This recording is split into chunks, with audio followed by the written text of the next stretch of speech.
Good people of Wellston, Georgia, I have been returned to you, your favorite author, narrator, fictional character, or as the goddesses at the Gentleman Club like to call me, the Robin Hood of Wartown. And don't look at me that way. I support local businesses and single moms every night till 2 a.m. Beep, beep, beep, beep, beep, beep, beep. Live from Wellston, Georgia, it's another episode of the Wartown Times.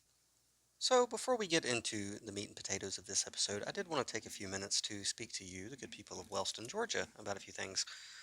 First, I would like to apologize for the delay in getting this episode out. I know there was a significant amount of time in between episode 3 and this episode getting to you, and I do apologize.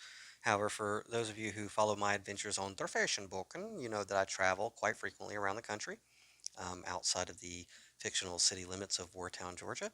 And my most recent adventures had me in the Yankee homeworld of the New Jersey, New York area, which I love to visit. I was supposed to be there for about 2 weeks. You want to make God laugh, make plans. So, funny story.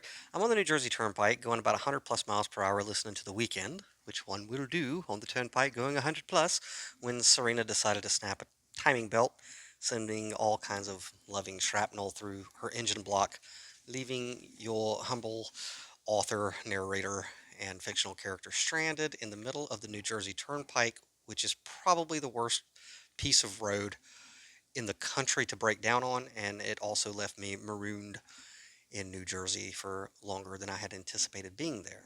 But I'm thankful because had that not occurred, many adventures that I certainly don't regret would not have come into my experience had she been operating at peak performance.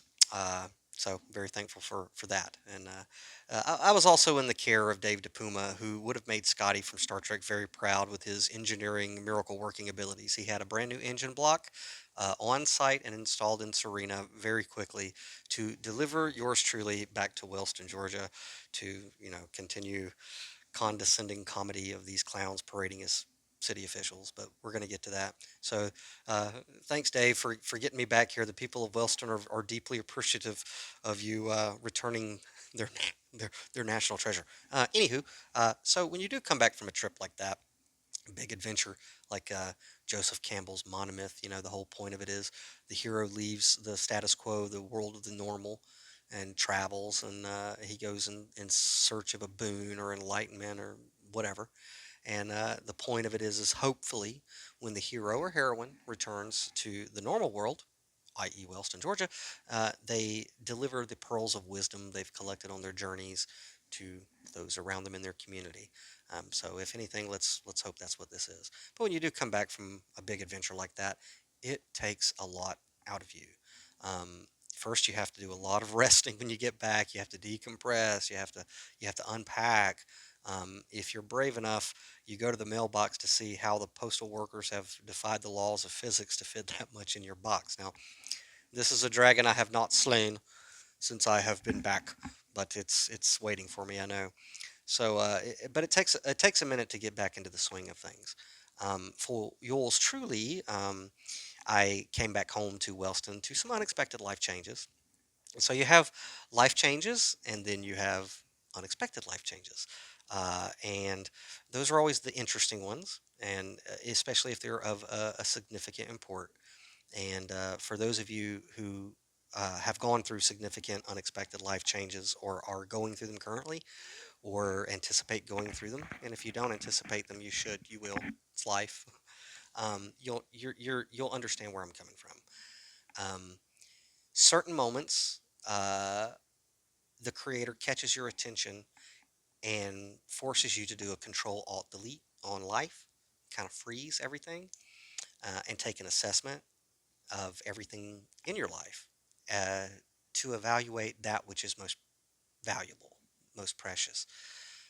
For me, and I believe I'm in good company with a lot of other philosophers before me, this significant life change that I am facing has gotten me to reflect on the most important gift that has been put in my care as well as yours.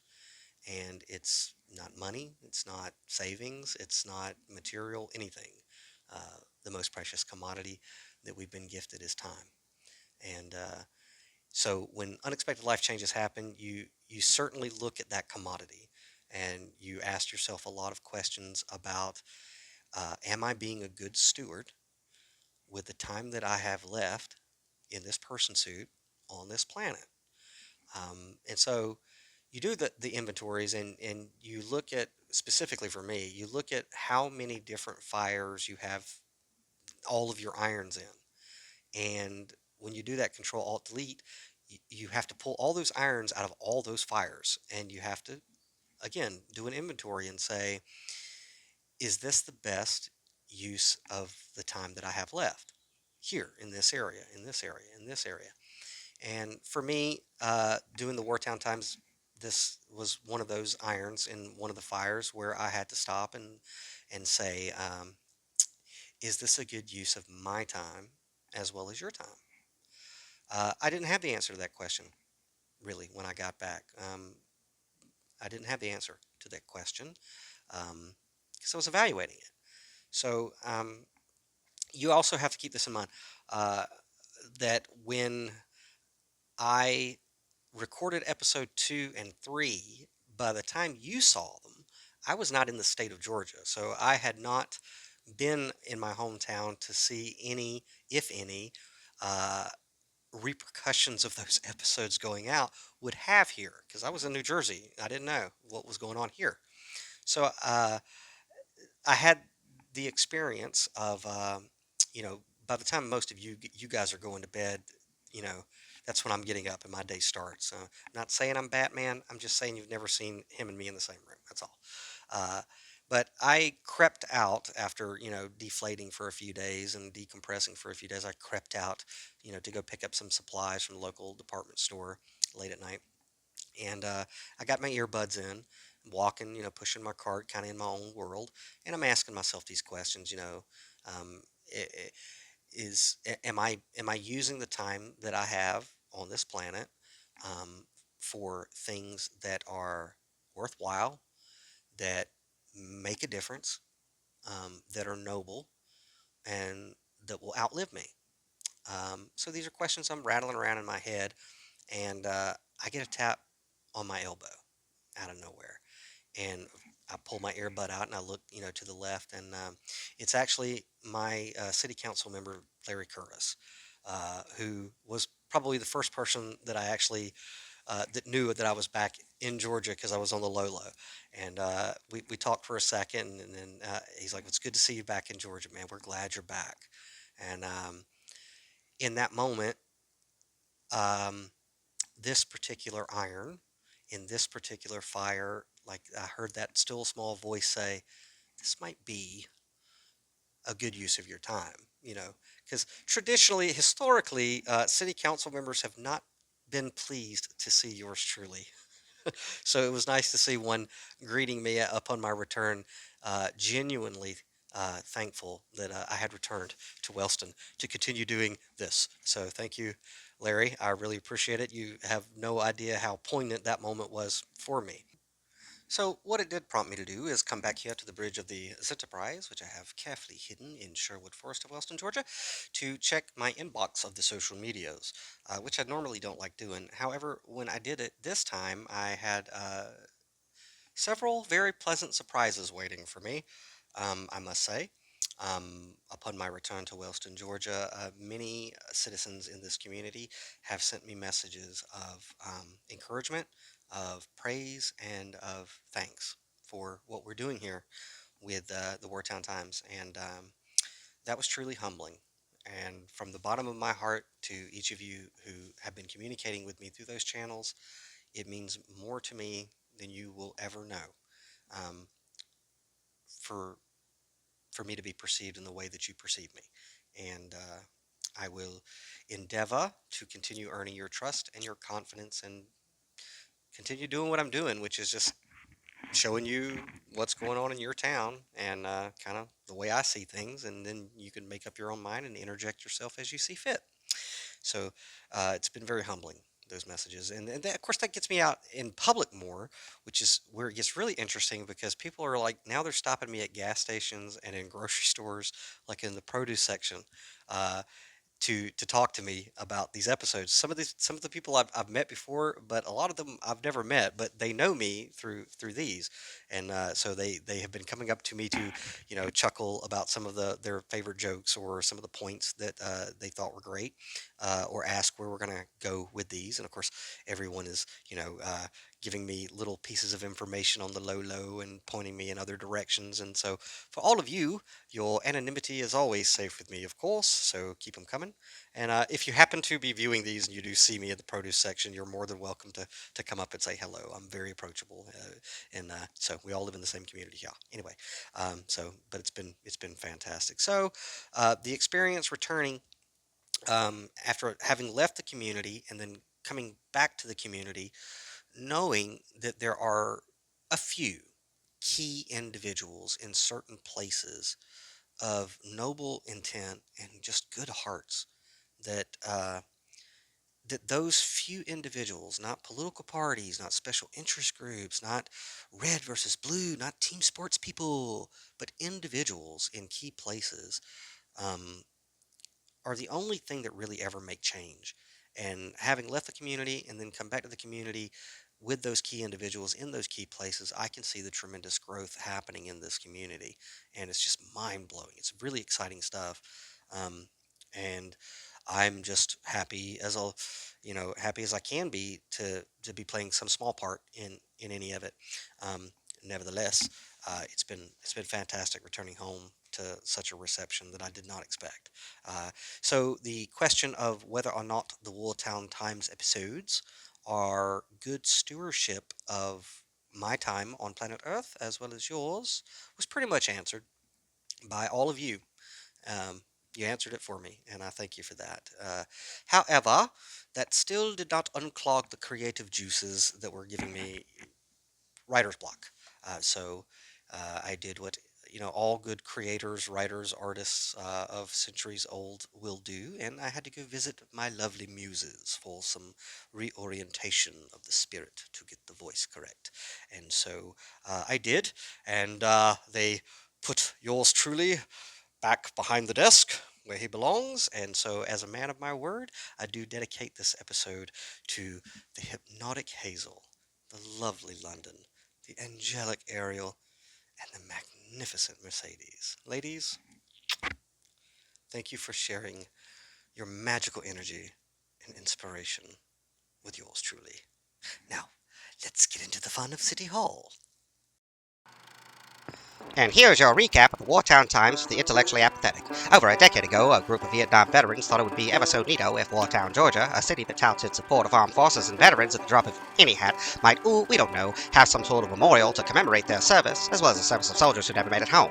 The idea evolved into a state Vietnam Veterans Memorial for all of Georgia and was brought before the local government of Wartown, where, not surprisingly, nothing happened. Not in the Walker administration, not in the Shaheen Plaza administration, and most certainly not in the Randy I'm Just a Frickin' Fireman Tom's administration. However, what did transpire in the Randy I'm Just a Frickin' Fireman Tom's administration is that a company called ICB, not to be confused with IPS, was awarded a contract to build a facility with more cages and things to perpetuate legal human trafficking via kidnapping under color of law and arrest of flesh and blood human beings for primarily victimless crimes. This same company was also summoned by the Randy I'm Just a Frickin' Fireman Tom's administration to doodle some plans for the aforementioned State Vietnam Veterans Memorial that for quite some time were not seen by the good people of Wartown, nor the most important group, the Vietnam veterans themselves, though the yes men of the Tom's administration, playing the parts of city council members, have consistently repeated over and over that the plans are quite beautiful, and we should just trust their judgment on that because, after all, they paid ICB nearly 192,000 clams of our money for said doodles. Therefore, the doodles must be epically beautiful. Before the contract for the state memorial could be tossed over to ICB to build what our sources say is essentially a gigantic welcome center with an itty-bitty memorial that no one really wants, a sabot was thrown in the machinery of the Rootin' Tootin' Toms administration by one Ruther Jackson, president of the local NAACP. That's the National Association for the Advancement of Colored People, and you know how those coloreds are, always complaining about equal rights and protection under the law and whatnot. In this instance, Ruther Jackson made several allegations against the conduct of Randy I'm Just a Frickin' Fireman Toms while campaigning for mayor as well as in the office of mayor. The allegations complained that Mayor Toms unfairly awarded a contract contract to International City Builders Incorporated in 2018 because of donations that individual employees within that company made to his campaign. That both the owner of ICB and 2 employees donated a total of $7,500 to Mayor Tom's 2017 campaign. That another contractor offered a cheaper price for the project but didn't get the job to build the new law enforcement center. That a, quote, secret committee, end quote, chose the contractor for the project, and that the mayor's office wouldn't give details about the alleged committee to the Houston County NAACP. That Warner Robins improperly used City Hall for early voting in 2017, and that in 2013, Tom's told a donor to give a campaign contribution to Southside Baptist Church instead of donating to his campaign directly, which would have exceeded the legal limit for contributions. The complaint alleges that this was done to repay the church for publishing Tom's book, I'm Just a Fireman, in 2013. Of course, as one would suspect in Wartown, Georgia, the allegations brought forth by Miss Jackson apparently were dismissed by some nebulous state agency without much of an investigation or anyone actually sitting down to speak with Miss Jackson, head of the local NAACP, whatsoever. Though the allegations were magically poofed away and Randy I'm Just a Fireman Tom's demanded an apology from Ruth Jackson, the good reverend stood on her complaint and basically informed the press that Tom's could take the idea of an apology and stick it where the sun don't shine. She also stated to the press that the nebulous state agency's determination didn't exonerate Tom's, and he is far from squeaky clean. How the nebulous state agency came to their conclusions without much of an investigation to speak of is peculiar, but of course not uncommon in places such as Wartown, Georgia. Fast forward to the 2021 mayoral election, and the Rootin' Tootin' Tom's administration was completely blindsided by underdog newcomer LaRhonda Patrick, who, with the overwhelming support of the citizens of Wartown, took the cabal to the carpet, as well as a runoff election. In a last-ditch and pathetically desperate effort to maintain their control of City Hall and the lucrative contracts that come hitherfore from, a smear campaign against our little town's protagonist was put forth, falsely accusing her of wanting to magically defund the Popo, which is rather ironic due to the fact that there is no place in video or print where LaRhonda Patrick even hints at such an asinine idea. When it comes to fighting crime, the choice in the runoff election for mayor is clear. Mayor Randy Toms is leading the fight against crime, adding 20 new law enforcement positions to make sure Warner Robins stays safe. LaRhonda Patrick wants to defund our police. Many will answer by saying we need more police officers. I don't believe that is the answer. Warner Robins does not need a mayor who is soft on crime. In the runoff election, let's vote to keep our town a great place to live and raise a family. Vote for a safe community. Vote Randy Toms. Do you want to defund the police? Never, ever, ever. Okay. No. Okay, great. I'm glad we cleared that up. That was really easy.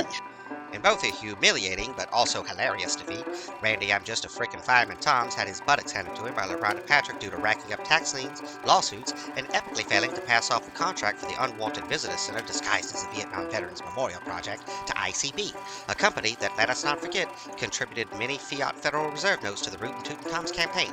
With the veterans as well as the citizens of Wartown completely behind LaRhonda Patrick, the city celebrated as Randy I'm Just a Frickin' Fireman Tom's packed his things and left the mayor's office stage right. As soon as LaRhonda Patrick was sworn in as Madam Mayor of Wartown, she began to do something that upsets the established order, and began executing the points of the campaign that she ran on to begin with. I mean, can you believe that? A political candidate saying they're going to do certain things only to get in office and actually do them? Who'd have thunk? A part of her agenda was to bring the veterans who first conceived the idea of a state memorial into the fold. Her office put forth a motion to create a committee of veterans to steer, advise, and execute the bringing forth of the state memorial into fruition, which seemed like a good idea to everyone, except a few members of the City Hall cabal, who openly and despicably voted the motion down for some strange, unexplainable reason, which of course has nothing to do with backroom promises for contracts to pet companies at all. Nope, nothing to see here, just move along. Nevertheless, Madam Mayor prevailed at the following City Council meeting by ultimately swearing in the veterans who originated the idea of the state memorial to begin with a committee to oversee the project. Of course, you can't have a heroine of a tale without some villains to throw in the mix, and the first to step into such a predictable role was character Kevin Lashley. According to T-Bone Jenkins and Tanika, who makes me coffee at the Circle K, apparently, just before Tom's left office, there was some sort of Dr. Evil Mini-Me cloning program or brain transfer or something like that between Rootin' Tootin' Tom's and character Lashley to preserve the perpetuation of neoconservative bibble-babble. Though he is playing the part of a villain here, let us be clear that this certainly isn't a villain the ranks of, say, Thanos or Dormammu. Rather, character Kevin Lashley falls more in the dugout of, say, a Disney Pixar film villain. Character Kevin Lashley, with his cliche costume of green striped shirt, makes a complete nincompoop of himself by proposing a ridiculous and expensive forensic audit of, well, something, because neither he nor the rest of the City Hall cabal could precisely pinpoint what they wanted to spend tens of thousands of odd dollars auditing. While upon first impression, it would seem that great value villain character Lashley is leading the charge to oppose Madam Mayor's determination to see the State Vietnam Veterans Memorial built, the collective Spidey sense of the Wartown Times team determined that this was more smoke and mirrors from the City Hall cabal. After all, anyone who has watched a good sci-fi film or two knows that there is always an apprentice and his master in shadowy Sith Lord relations whilst undermining republics. From what we can tell so far in the story, is that while character green striped shirt Lashley continues to remind us that they already gave ICB 192,000 smackaroos of our money, and we should just go ahead and give them a whole bunch more, Charlie Bibbidi Bibb continues to play pretend that he can't even recall the three-letter name of the company who produced his favorite doo-doo. Here again is the old switcheroo from the devious duo, and while character Lashley reminds us primarily of a cartoon comic relief villain more than anything, Charlie Bibbles smacks more of a Dick Tracy villain from the classic Warren Beatty film from the 90s, and deserves a closer look under the microscope. Back to you, devilishly handsome author, narrator, and fictional character behind the desk. Thank you, Bunty Mills, for that concise recap of the last few episodes and your astute observations. That's Bunty Mills over at the Wartown War Room. And if this is the first episode of the Wartown Times that you are catching, you probably found us on a Facebook group or thread somewhere, be sure to go to our mothership, zeninthecar.com, to catch all the previous episodes. You can add our website, zeninthecar.com, to the home screen of your smart device. It's pretty nifty for whenever you're riding around on the back roads of the highways of Georgia or elsewhere. You can kind of scroll through all the goodness that we put out over here at zeninthecar.com with the touch of a finger. Of course, we would really encourage you to head on over to Spotify and subscribe to the podcast there.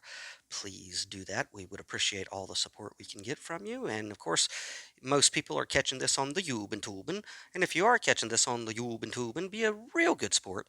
Click the subscribe button as well as the bell for notifications. That way, anything and everything that we put out will not annoy you whatsoever by dinging your smart thingies to let you know that we've produced more stuff. So, now that we have that out of the way, let's continue.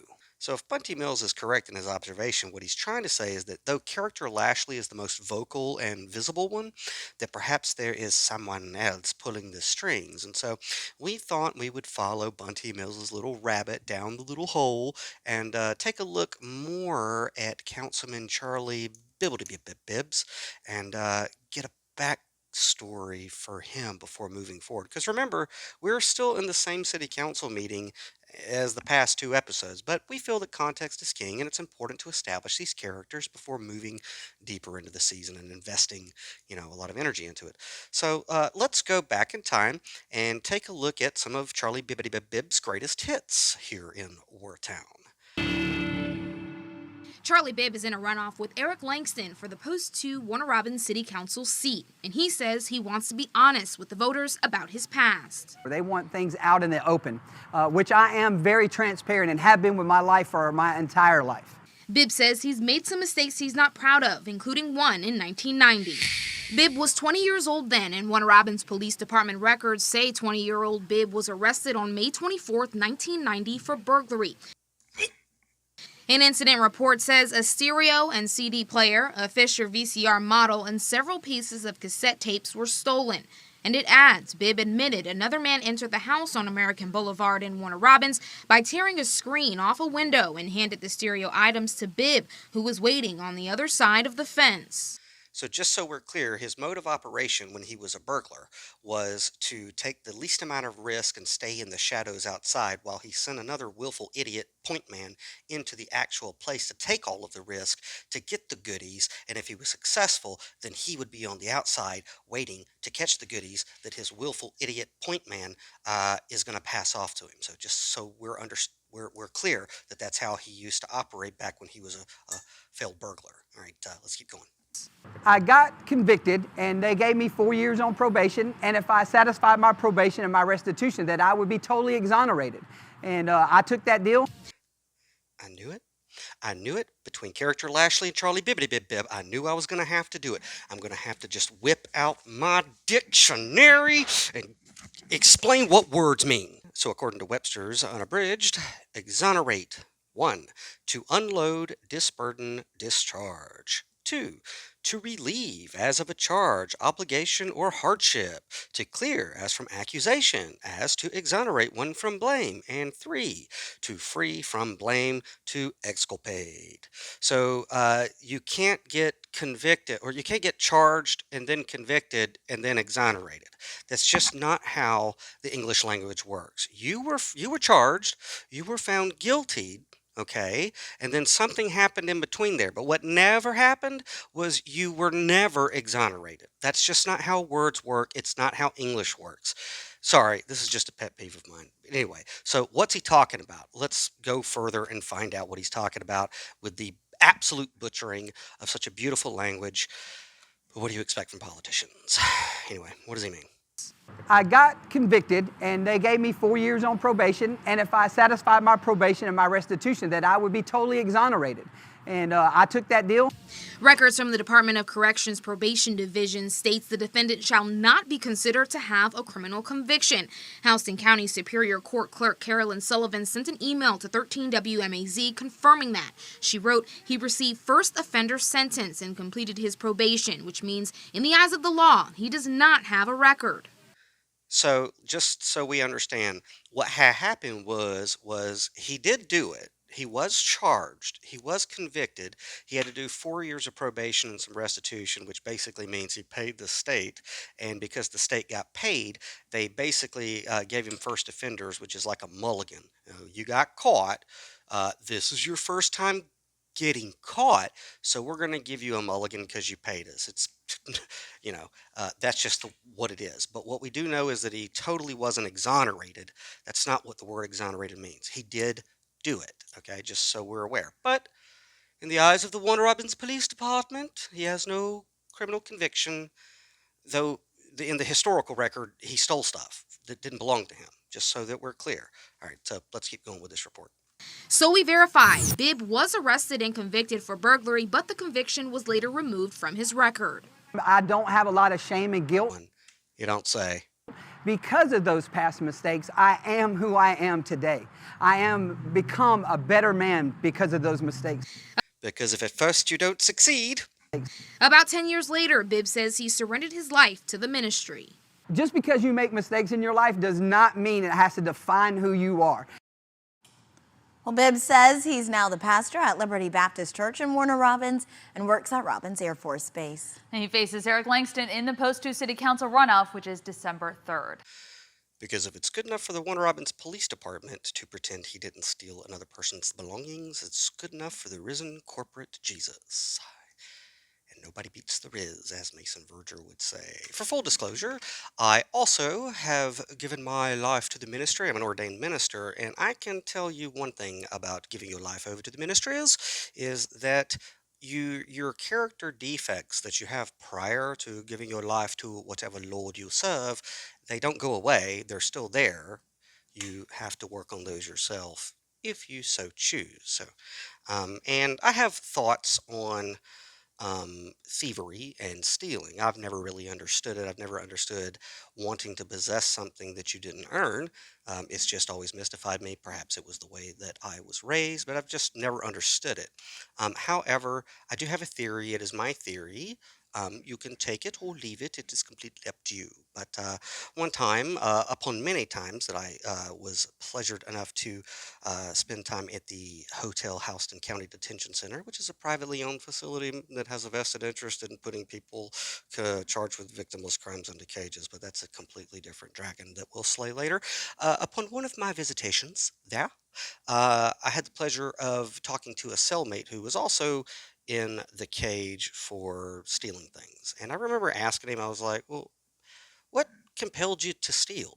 What compelled you to take something that didn't belong to you, that belonged to somebody else? And he thought about it for a second, and then he looked up at me and he was like, well, whenever I steal, at the time that I'm doing it, I believe that it belongs to me somehow or another. So that's never really escaped me. And I have a theory, and I'm working, on it. But it's that thieves have a mentality that is very reminiscent of a mental disorder. It's a suspension of disbelief. This object or whatever doesn't belong to me, and then there's some kind of thing that happens inside their noggin that convinces them that it does somehow need to be into their possession. So my thoughts and feelings on thieves is that they suffer from mental disorder. Um, that's just me. Go with it or not go with it. Anyway, so I just thought that that was something that was worth looking at in Charlie Bibbidi Bibb's backstory. And let's fast forward just a little bit further to find out how exactly it is that Charlie Bibb actually got into city council. Because in the last clip, you noticed that he was running up against a guy named Langston. So let's take a look at some news clips from just before the election that he actually got his seat and see what that all was about. So here we go. New tonight, Warner Robins elected its newest addition to City Council, Charlie Bibb. Here's a look at the numbers. Bibb wins with 59% of the vote. The win puts an end to what many people on social media were calling a particularly ugly and dirty election. Epica Sora spoke with both candidates tonight after they received the news. She joins us live in the newsroom. Yes, Lori, Bibb's opponent, Eric Langston, was arrested Monday and charged with giving a false statement and first-degree forgery after passing an allegedly forged tax document to prove that he didn't owe any back taxes. you can't make it up. You really can't. Like I couldn't make it up if I wanted to make it up. So his opponent, just before the election, Langston, Charlie Bibbidi Bibb's opponent was arrested. All right, keep going. In the last month over his past criminal history. Both say with the election behind them, they're hopeful for changes in the future.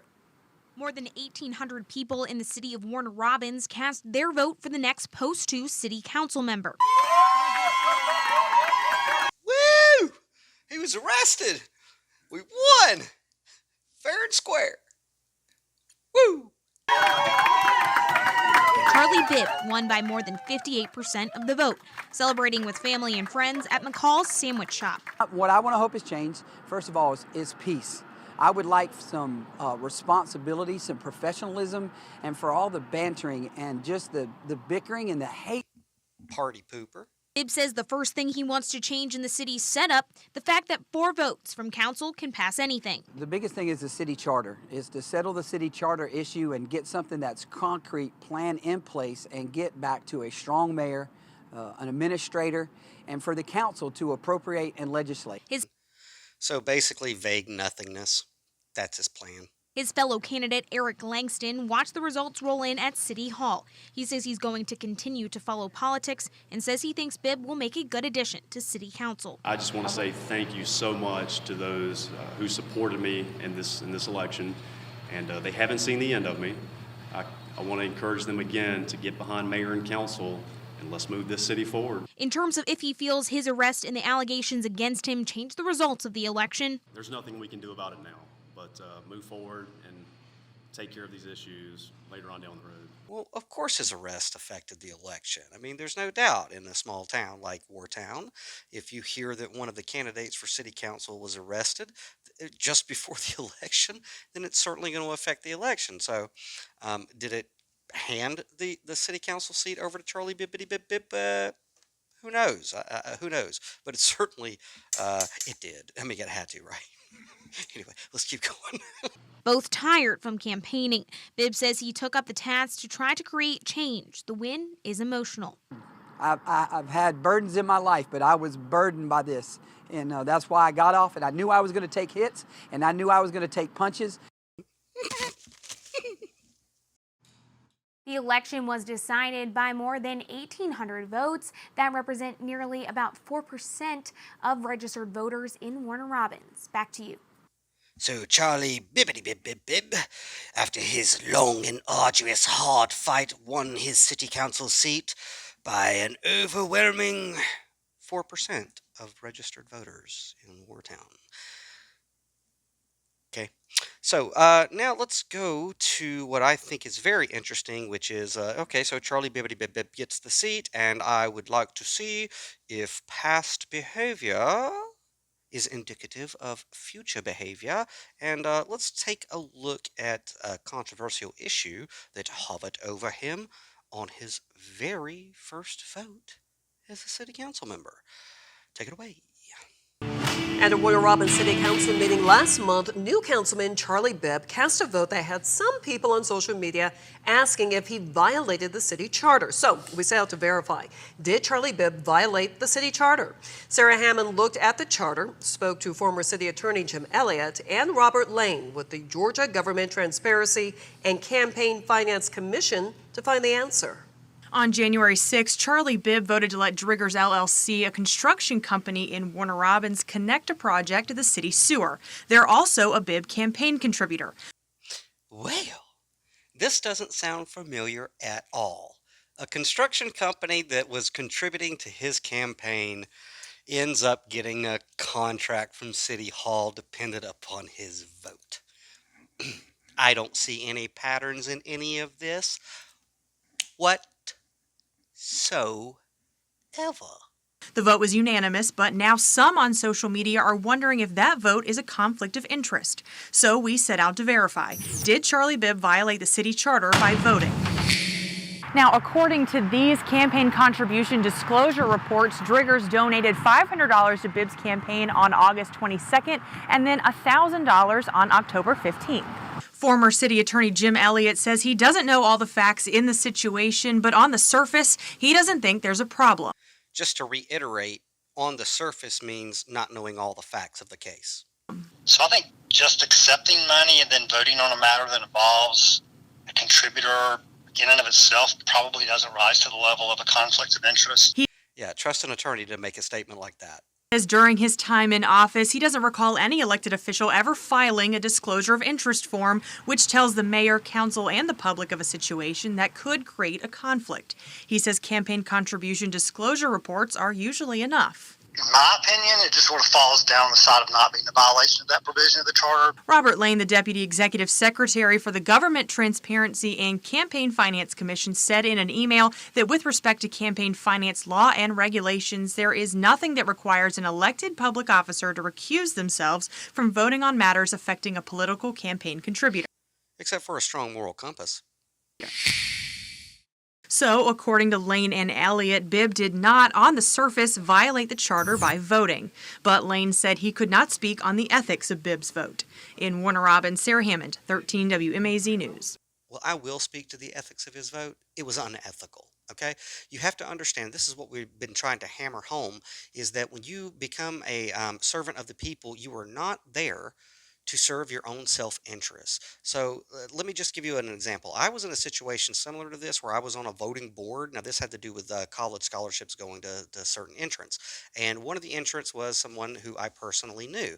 I didn't have to check a charter. I didn't have to check a bylaw. I didn't even have to ask anyone but my creator whether or not I should recuse myself from the vote. And I did very, very quickly because, again, it's a conflict of interest. My moral compass told me that right away. So here we have an issue where Charlie Bibb's one of his first votes as a city council member is to completely put out of his mind that he accepted money from a construction company that will benefit from a contract that Charlie Bibb is voting on. And it's not the issue of whether or not it violates any kind of a charter or some scribbles somewhere. What it is it's indicative of someone's perception of their values when it comes to representing the people and not themselves. It's an unethical vote. You should have abstained from the vote right away. And the fact that you didn't, it kind of tells me everything that I need to know about you, Charlie Bibb, in this fictional story that we're watching in a fictional town called Wartown. It's insane. How you can't look at that and go, that's an unethical vote. You should have, how you didn't realize that you should have abstained. It just shows some intent. And again, what kind of intent? I don't know. I just know that, like I said earlier, you could typically tell someone's future behavior based off of their past behavior. And what do we have? We have a construction company that could get some good from the city, and you have a city councilman who is voting for them to do so. And of course, it has nothing to do with the fact that they got money from them. but whatever. So as we begin to wind down this episode, which I think we're going to call the Charlie Bibb special, I thought there was one more of Charlie Bibb's greatest hits that we should look at from the Houston Home Journal, an article that they posted on February 19th of 2022. I think this will be very appropriate for setting some more groundwork as to the backstory and the motivations of this character, Bibb. So let's take a look at the Houston Home Journal and see what they have before we skedaddle out of here. Okay, so we're going to look at the Houston Home Journal Online's article that was published by Tyler Meister on February 19th of 2022. The headline says, Bibb's issued theft of service document. Okay. All right. Anyway, on June 15th, 2020, Warner Robins Mayor and Council voted to raise city utility rates, including water, wastewater, and sewage for Warner Robins citizens every year for 5 years. While some did vote against this item, the item still passed. In 2020, 2021, and 2022, utility rates were raised for Warner Robins citizens, respectively, by 10%, 10%, and 8%. Ouch. Utility rates for Warner Robins citizens will be raised each year until 2025. Councilman Charlie Bibb was one of several councilmen who voted in favor of these rate increases, because if you can't count on politicians to do anything except for raise the cost of living, what can you count on them for? Through an open records request, the Houston Home Journal found that the Bibb's residence was issued a theft of service document after moving into a custom-built home, must be nice, and living there for several months, without a meter tracking any water or the subsequent utility usage, and without paying for any water, sewage, or stormwater in the time they've lived there until December of 2021. In the period between February 2nd and February 17th, the Houston Home Journal made 17 open record requests in order to provide the public with as much information as possible. The timeline. On November 24th of 2020, Councilman Charlie Bibb and his spouse purchased land from Randall Home Builders, a custom home builder located in Warner Robins. Weeks later, on December 10th of 2020, the city of Warner Robins approved a building permit on the land for a new single-family dwelling. Through the remainder of December and up until August of 2021, the home went through the construction process. On August 26th of 2021, the Bibb residence passed its final inspection, and on the same day was issued its certificate of occupancy. At no point during the building process was a meter installed to measure the usage of utilities during construction or after construction was complete. 2 months later, on October 26th of 2021, a building permit for a pool was issued to the residence. Speaking with pool building professionals, it was explained that liner pools must be filled as a part of the building process. They are built and the liner is installed. After the liner is laid out, the pool is filled to check for leaks, to make sure the liner is on track, and to make sure nothing needs to be tightened. Typically, water is sourced from the home via a water hose. The Bibbs have owned their land for over a year. They contracted Randall Homes to build them a house. They went through the construction process, moved in, built and filled a pool, and according to the theft of service document, used utilities for 3 full months without paying for it. Although the Bibbs owned the property as far back as November of 2020 and went through several processes that required water, a meter was not installed on the property. Well, at the time, the water just seemed to belong to me, and no tap-in fees were paid until December of 2021. According to a receipt printed on December 7th of 2021, Randall Home Builders paid $950 for water tap-in fees and $750 for sewer tap-in fees. The meter was installed sometime in December of 2021. For theft of service, the Bibbs were charged $119.88 for 3 months of estimated utility usage, $130 as an on without deposit fee, and $65 as a fee for activation, totaling $314.88. The Bibbs were then billed $186.20 in January for their first metered utility bill. According to the account history provided in open records request, following the Bibbs receiving this bill, Mrs. Bibb elected to reach out to Mayor LaRhonda Patrick, Councilman Kevin Lashley, and Warner Robins customer service on February 11th, stating, I received my utility bill in the amount of $186.20 for services from 12/28/21 to 1/27/22. I'm not sure what your utility bill is for 30 days, but for me that is outrageous, end quote. Well, maybe you should talk to your husband about not voting for utility rates to go up. I'm just saying. Anyway, City Clerk Mandy Stella responded, quote, this amount is reflective of 343 units of water consumed through your meter. When meters are set, they are set at 0. However, I will be more than happy to have a reread put in to make sure this is correct. Are there any factors that could be causing high consumption? Filling a pool? Leaky toilet? Running sprinklers every day? End quote. At no point was a utility bill issued to the address for the cost of utilities used during the construction period. between December of 2020 to August of 2021.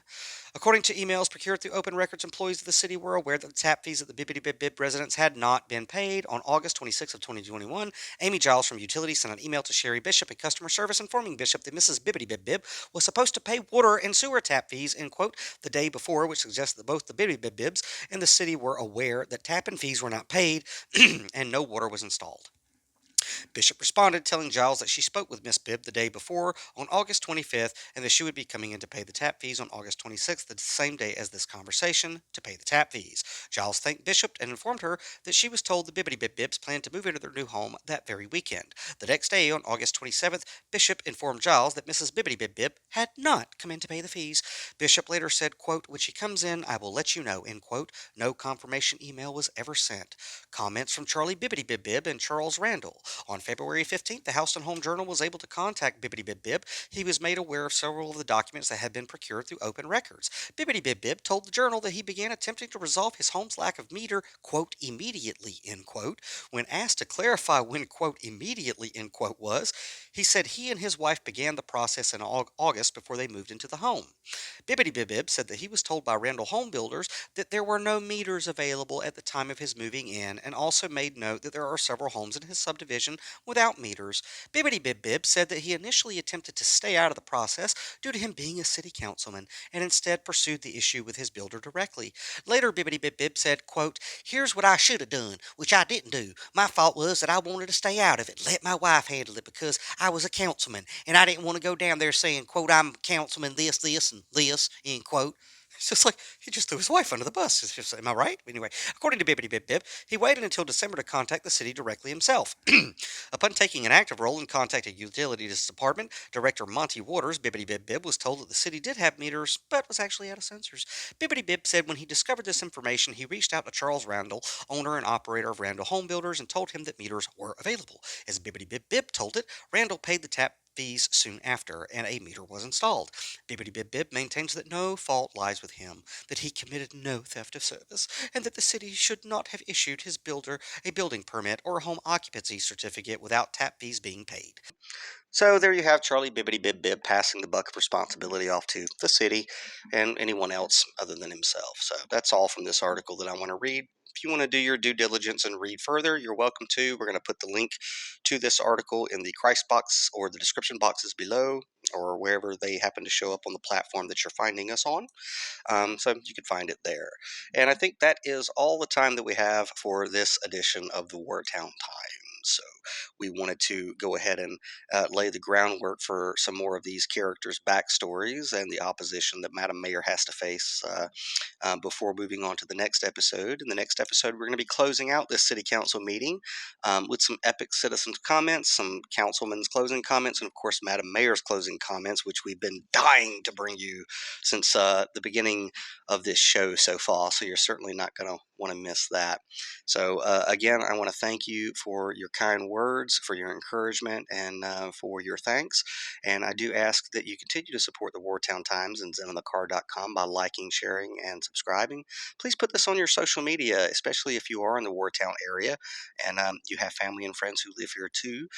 This is a good way to get them educated and informed and entertained so that they can have a voice in their city government also, get involved and go down to City Hall and have their say when they feel that it's necessary. But of course, it's important to have some context and know what's going on already. So again, we appreciate you spreading the word. It means a lot. I think it might actually be doing some good in this city. And also want to remind you that the most valuable thing that you have is time. So be sure to use that time wisely. Spend it with those that you love, and don't forget to tell those that you love them each and every single day. And in this community, I do put you to the challenge to do random acts of complete kindness for complete strangers with no expectation of return, and see what ripples that can have in the people who live in this town. So that being said, I look forward to bringing you the next episode. And until next time, I have to go and complete my Lord's work in the ministry and help some young ladies make it through college. So until next time, stay well. Beep, beep, beep, beep, beep, beep, beep. Live from Wellston, Georgia, it's another episode of the Wartown Times.